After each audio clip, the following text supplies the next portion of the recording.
YCP party వాళ్ళు ఎందుకు arrest చేశారు పెద్ద ఆయన అని చెప్పేసి చాలా చాలా ట్రోల్స్ చేస్తున్నారు. ఆయన మాట్లాడినప్పుడు ఇవన్నీ గుర్తు రాలేదా? ఇంట్లో వాళ్ళని పిల్లల్ని రాజకీయంలానే చూడాలి. వైఫుల గురించి పిల్లల గురించి నానా రకాలుగా నోటుకొచ్చినట్టు మాట్లాడినప్పుడు పెద్ద ఆయనని ఆ రోజు గుర్తు రాలేదా ఈ వైసీపీ వాళ్ళకి? ఇప్పుడు ఈ రోజు గుర్తొచ్చింది అరెస్ట్ చేసేసరికి. అలాంటి వ్యక్తిని అరెస్ట్ చేయాలి. ఎందుకు అంటే ఇప్పుడున్న జనరేషన్కి నేర్పించాల్సింది ఏంటి? మంచి రాజకీయం. పవన్ కళ్యాణ్ గారు వచ్చింది మంచి రాజకీయం చేద్దామని, ప్రజలకి సేవ చేయాలనే ఒక ఆలోచనతో ఆయన వచ్చారు. ఆయన వచ్చినప్పుడు ఆయన్ని ఇష్టం వచ్చినట్టు ఆ రోజుల్లో ట్రోల్ చేయకపోతే ఇప్పుడు మేము కూడా తప్పు చేసిన వాళ్ళం అవుతాం.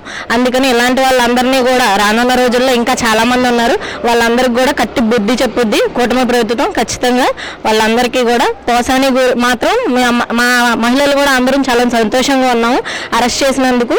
రానున్న రోజుల్లో కూడా ఎంత దారుణంగా ట్రోల్స్ చేశారంటే మహిళలను కూడా చూడకుండా మాలాంటి వాళ్ళని కూడా చాలా దారుణంగా ట్రోల్స్ చేసిన రోజులు ఉన్నాయి వైసీపీ వాళ్ళు. అప్పుడు గుర్తులేంది ఇప్పుడు అరెస్ట్ చేసేసరికి మీ వాళ్ళు అనేసరికి గుర్తు వస్తుందా? ఖచ్చితంగా ప్రతి ఒక్కరికి కూడా సపోర్ట్ చేసిన వాళ్ళందరికీ కూడా ఖచ్చితంగా కూటమి ప్రభుత్వం బుద్ధి చెప్తుంది.